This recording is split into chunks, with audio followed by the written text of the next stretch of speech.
Assalamualaikum students, my name is Sir Fahim and I am from Light School, उसी campus Bhagalpur. Student आज हमारा physics का lecture है, chapter number 3। हमारे problems शुरू हो रहे हैं इसके लेंस, ज्योमेट्रिक एंड लेंस के। तो पहला प्रॉब्लम डिस्कस करेंगे। तो प्रॉब्लम डिस्कस करने से पहले आपने दो बातों को जहन में रखना है कि जब मिरर और लेंस की बात होती है, अगर तो कनकेव मिरर है तो उसका ऑब्जेक्ट डिस्टेंस, इमेज डिस्टेंस और फोकल लेंथ पॉजिटिव होती है। अगर कन्वेक्स मिरर की बात हो रही है तो उसका ऑब्जेक्ट डिस्टेंस, इमेज डिस्टेंस और फोकल लेंथ नेगेटिव होती है। तो इन चीजों का हमें ख्याल करना है। अगर लेंस में आते हैं, बात करते हैं तो उसको उल्ट करते हैं। कनकेव लेंस में तीनों चीजें पॉजिटिव होंगी, कनकेव लेंस में तीनों चीजें नेगेटिव होंगी और कन्वेक्स लेंस में तीनों चीजें पॉजिटिव हो जाएंगी। तो पहला तरीका शुरू करते हैं। एन ऑब्जेक्ट, एक ऑब्जेक्ट जो कि कन्वेक्स मिरर के सामने पड़ा हुआ है। कन्वेक्स मिरर से ऑब्जेक्ट का फासला कितना है? 10 सेंटीमीटर का। अब देखिए बात मिरर की हो रही है, कन्वेक्स मिरर की। तो मैंने आपको बताया था कि ऑटोमेटिकली उसमें हर चीज नेगेटिव होती है, लेकिन ऑब्जेक्ट को हम नेगेटिव नहीं ले सकते। ऑब्जेक्ट डिस्टेंस को हम नेगेटिव नहीं ले सकते क्योंकि वो सामने पड़ा हुआ है, पॉजिटिव इसमें होगा। फ्रॉम उसका जो इमेज बन रहा है वो 5 सेंटीमीटर बिहाइंड द मिरर, यानी कि इमेज जो बन रहा है वो शीशे के पीछे जाके नहीं बन रहा है।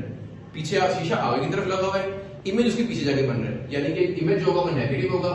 फाइंड द फोकल लेंथ, और आपने क्या फाइंड करनी है? उसकी फोकल लेंथ को आपने फाइंड करना है। एज यूजुअली जब फोकल लेंथ का आएगा वो भी हमारा नेगेटिव ही आएगा। तो सबसे पहले न्यूमेरिकल जब सॉल्व किया जाता है, गिवन डेटा इकट्ठा किया जाता है। गिवन डेटा यानी कि डेटा हमारे पास है क्या? डेटा में हमारे पास ऑब्जेक्ट डिस्टेंस है मिरर से, तो गिवन डेटा आप लिखेंगे ऑब्जेक्ट डिस्टेंस। क्या हमारे पास ऑब्जेक्ट डिस्टेंस को पी से शो करते हैं 10 सेंटीमीटर पॉजिटिव लेंगे, क्योंकि ऑब्जेक्ट डिस्टेंस चाहे लेंस का हो चाहे मिरर का हो हमेशा पॉजिटिव ही रखते हैं, क्योंकि वो सामने होता है मिरर के या उसके लेंस के। इसके बाद इमेज डिस्टेंस हम लेंगे Q, उससे शो करते हैं, इसको Q से शो करते हैं। इमेज डिस्टेंस को आप शो करते हैं Q से। ये नेगेटिव लेगी क्योंकि कन्वेक्स मिरर यूज हो रहा है, बिहाइंड द मिरर जाके बन रहा है इमेज आपका, तो नेगेटिव होगा। अब रिक्वायर्ड क्या है? आपने फाइंड क्या चीज करनी है? फोकल लेंथ को आपने फाइंड करना है F। फार्मूला इसका क्या लिखेंगे? फार्मूला पुट करें, क्वेश्चन को सॉल्व करें। आपने इसके लिए मिरर फार्मूला यूटिलाइज करना है, जिसमें हम तीनों का रिलेशन, फोकल लेंथ का, ऑब्जेक्ट डिस्टेंस का और इमेज डिस्टेंस का रिलेशन को फॉर्मेशन करते हैं। तो फार्मूला हमारे पास क्या होता है? 1/f is equal to 1/p 1/q। यहाँ पे 1 में जो f है शो करता है फोकल लेंथ को, p शो करता है ऑब्जेक्ट डिस्टेंस को, q शो करता है इमेज डिस्टेंस को।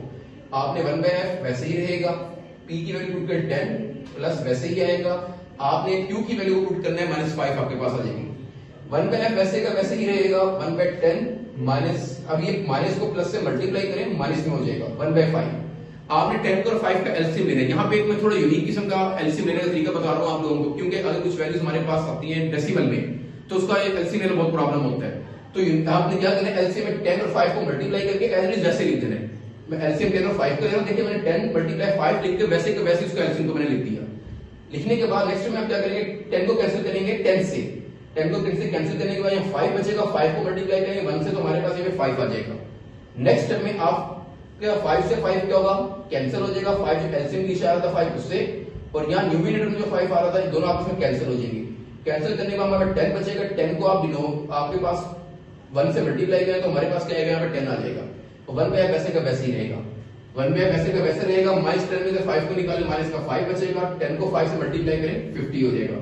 क्रॉस मल्टीप्लाई करें, 50 ऊपर आ जाएगा, 5 नीचे। क्रॉस मल्टीप्लाई करवा देंगे आप तो ऑटोमेटिकली, और क्रॉस मल्टीप्लाई करवाने के बाद 50 ऊपर आ जाएगा और 5 नीचे आएगा। नेक्स्ट स्टेप में और f की क्रॉस मल्टीप्लाई कर रहे हैं तो ऑटोमेटिकली दूसरी तरफ जाके ऊपर चला जाएगा। अब 50 को 5 से डिवाइड करें, 5 बनता 5 10 था हमारे पास, तो रिक्वायर्ड रिजल्ट f की वैल्यू हमारे पास आएगी -10 सेंटीमीटर, यानी कि फोकल लेंथ हमारे पास क्या आ जाएगी? -10 सेंटीमीटर। और एंड में आप लिखेंगे रिक्वायर्ड रिजल्ट, यानी कि जो चीज हमने फाइंड करनी थी वो फोकल लेंथ थी, उसका जवाब हमारे पास क्या है? -10 सेंटीमीटर। और यहाँ पे आकर आपका पहला न्यूमेरिकल मुकम्मल हो जाता है। और इसे अच्छे से तैयार कीजिएगा। तब तक के लिए खुदा हाफिज।